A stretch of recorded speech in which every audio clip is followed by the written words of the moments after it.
എത്ര സമയം കൃത്യമായി വീട്ടിൽ പൊതുദർശനം ഉണ്ടാകും? ഇപ്പോഴും ആളുകൾ എത്തിക്കൊണ്ടിരിക്കുകയാണോ?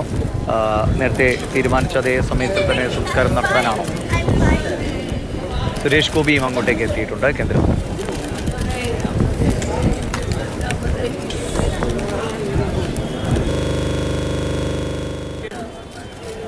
സ്നേഹ പറയാം. ഇപ്പോൾ സുരേഷ് ഗോപി അടക്കം വീട്ടിലേക്ക് എത്തിയിരിക്കുന്നു. മറ്റാരൊക്കെ ഇന്ന് ഇപ്പോൾ പ്രതീക്ഷിക്കുന്നുണ്ട്? എത്ര മണിക്ക് കൃത്യമായി സംസ്കാരം നടക്കും?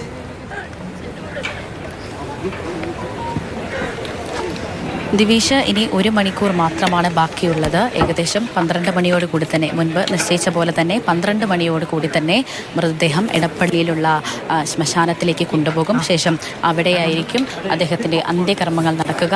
അതിന് മുന്നോടിയായി വീട്ടിലും പൊതുദർശനമുണ്ട്. ഏകദേശം 12 മണിയോട് കൂടി തന്നെ മൃതദേഹം ഇവിടുന്ന് ശ്മശാനത്തിലേക്ക് കൊണ്ടുപോകും. നിലവിൽ കേന്ദ്ര സഹമന്ത്രി സുരേഷ് ഗോപി ഇവിടെ എത്തിയിട്ടുണ്ട്. അദ്ദേഹത്തിന് അന്തിമോപചാരം അർപ്പിക്കുകയാണ്. ആ ദൃശ്യങ്ങളാണ് ഇപ്പോൾ കണ്ടുകൊണ്ടിരിക്കുന്നത്.